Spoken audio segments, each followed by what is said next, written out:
Hi, everybody. Welcome to another episode of Environmental Social Justice. Today's guest is Mr. Paul Zeitz, who fights for your rights. And what do I mean by that? I mean that he has been an advocate for social justice for a very, very long time, meaning he has been an advocate to establish the global programs to combat AIDS, TB, and malaria. So welcome to the show, Paul. Hey, Wendy. Thanks for having me. So glad to be here. Thank you. And, talking about social justice, one of the things you and I have discussed repeatedly is the best way to approach or address racism in the United States. How would you like to communicate that to people? Thanks, Wendy. Yeah, it's a great question. We're two white people here talking, so I just want to contextualize that. And so I'm an ally, an aspiring ally, I say, in the quest for racial justice in our country. I am not a person of color, so I haven't lived with. I don't have lived experience in that. Yes.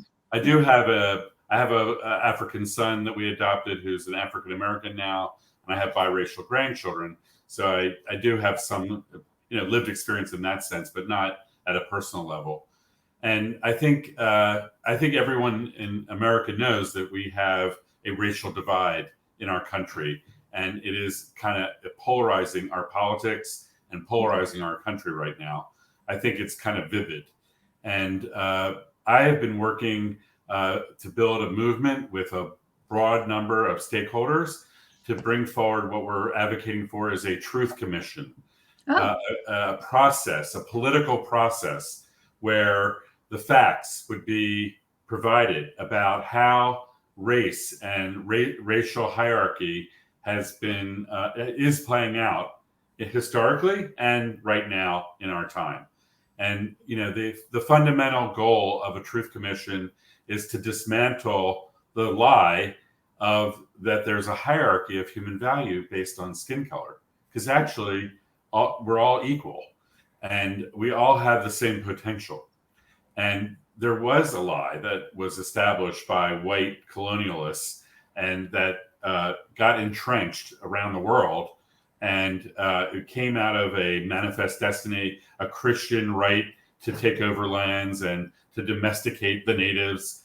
And it got embedded in our Constitution, and it got embedded in our government and the way it operates. And so we really think the time has come to dig in, get the facts, bring both sides of the table, all sides of the table. We are a multiracial country, and the races have to be brought to the table: white, Black, Hispanic, Native American, Asian American, and to really understand people's different experiences. And from that space of listening and learning and truth telling, then we can develop transformative policies, programs, and regulations. Oh, absolutely. I mean, I love the fact you did bring up that we need to bring everyone to the table and we need to hear both sides of everyone's story. Because I believe, and correct me if I'm wrong, historically, we've only heard one side. Historically, it's only been, the colonialism, as you said, established these lies that got embedded into our history. And it kind of perpetuated over the last couple hundred years. And we're now only, I guess, getting the courage to talk about it, to really say this is wrong. And we need to actually be forward thinking and address this openly. I mean, my personal experience, girlfriend of mine, she's Black. And I said, I'm like, I don't know if I call you African American or Black or what. And she said, you can ask me. Right. And I thought, oh my Lord, all I have to do is ask. She said, yeah. She said, you can call me Black. I prefer that. And I said, I was terrified. Right. I didn't want to insult her. I didn't want to say the wrong thing. And then it's that simple. If just communicate, just talk to people. Yeah. And creating those safe spaces, And I think one of the things that's driving the polarization in our country is that there are white people who are poor and disadvantaged and who are also suffering in our modern economy and our modern environment. And actually, there's in terms of total number of people, there's a larger number of people that are white that are living below the poverty line. There's a large number of white people who are drug addicts and method addicts and have suffered from the method pandemic.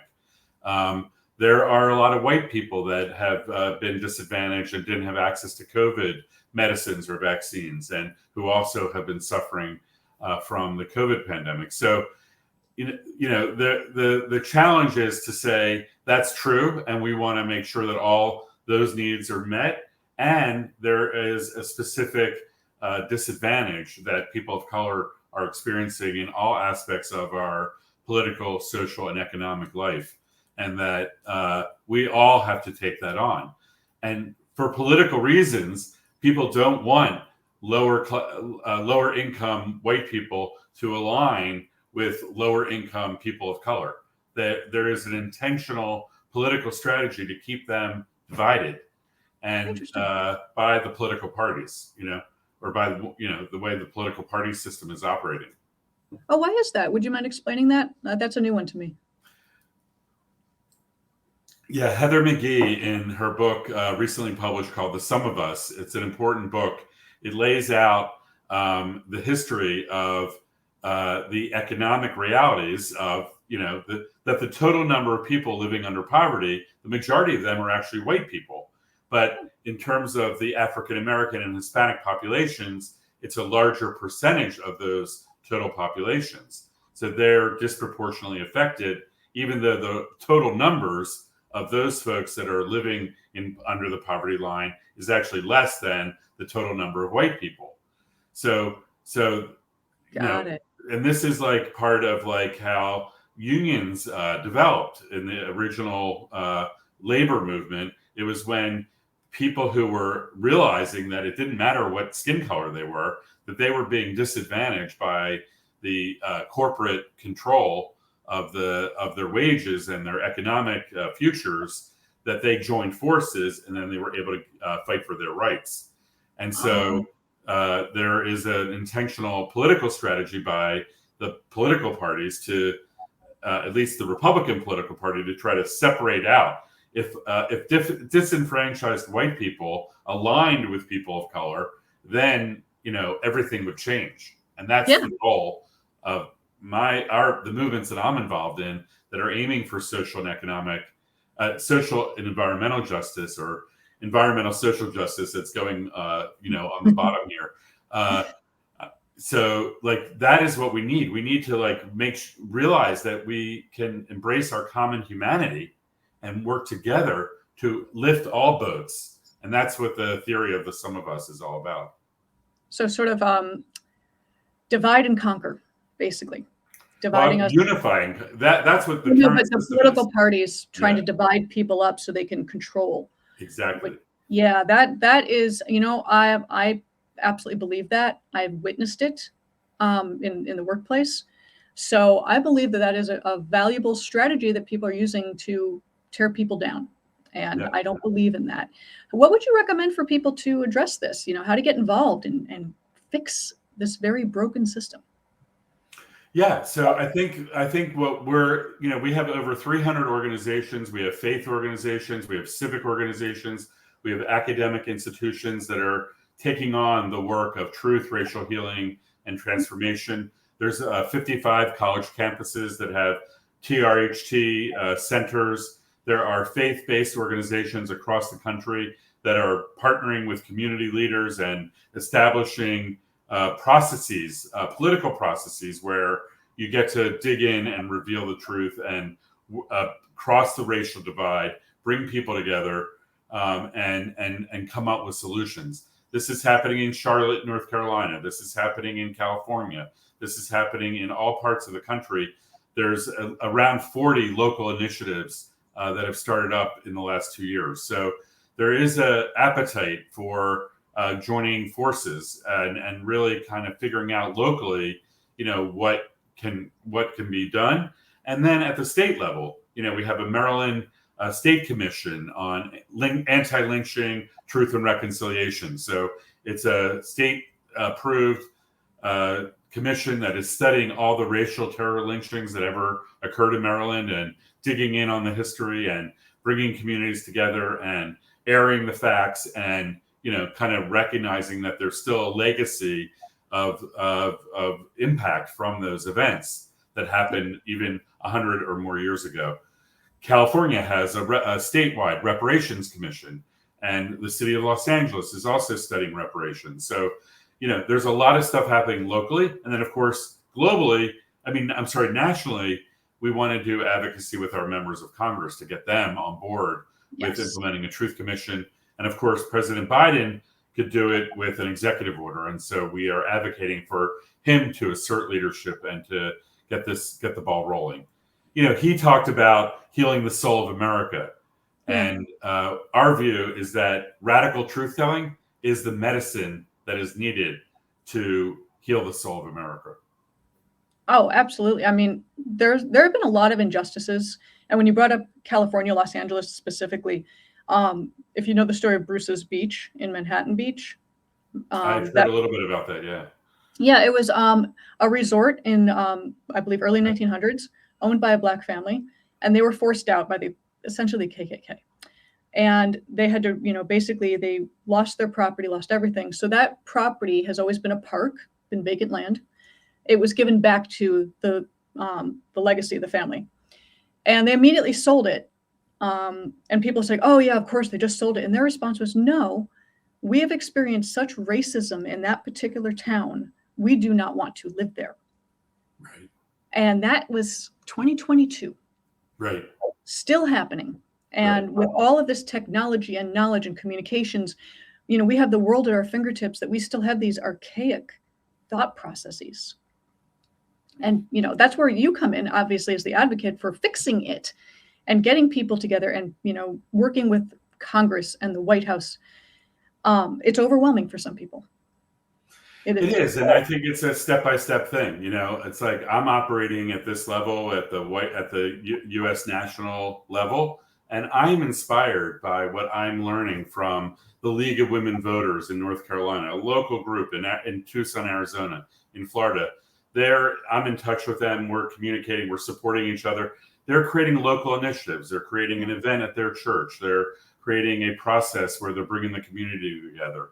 But it's people like, I think for me, this optimism formula that I have, I should have told you and your listeners, I'm sorry. As a physician by training, I have a responsibility to warn you that I am affected by something called SIPO.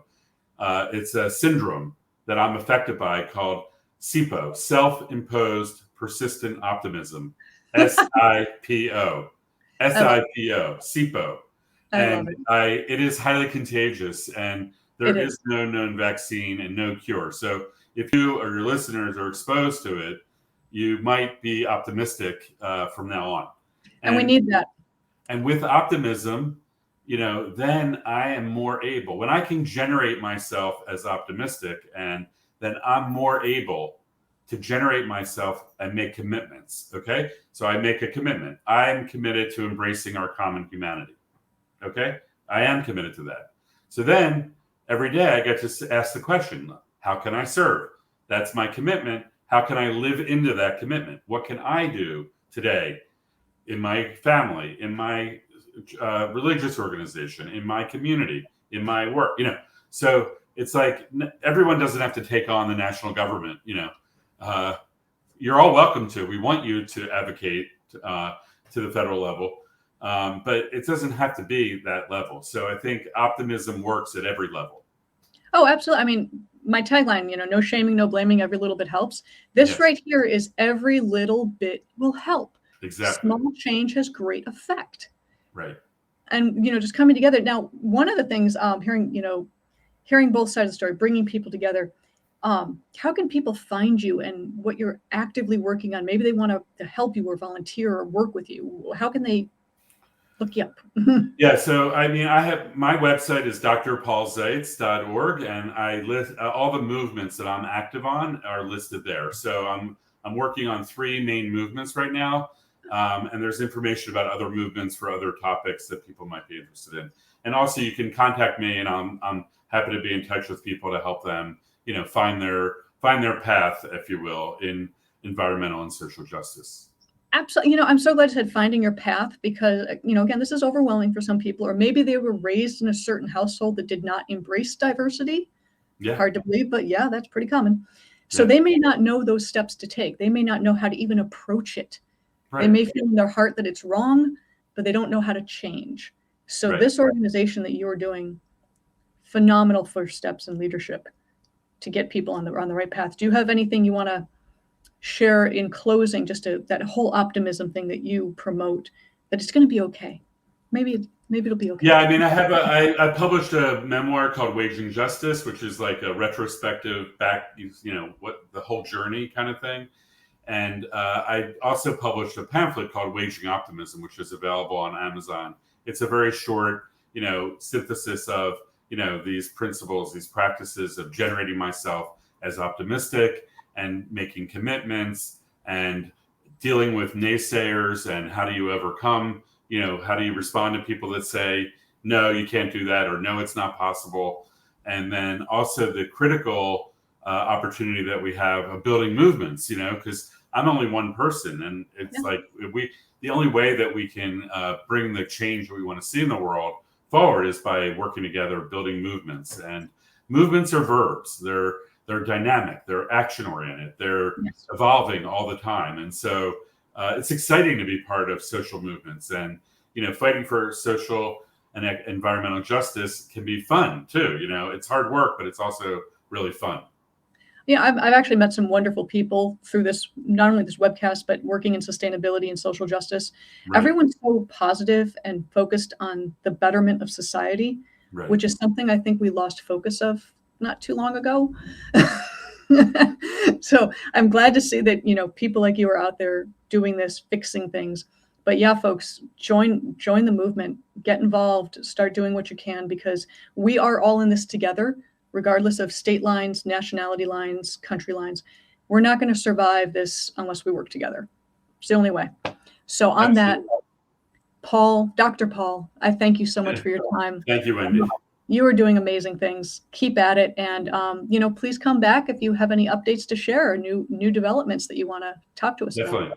Will do.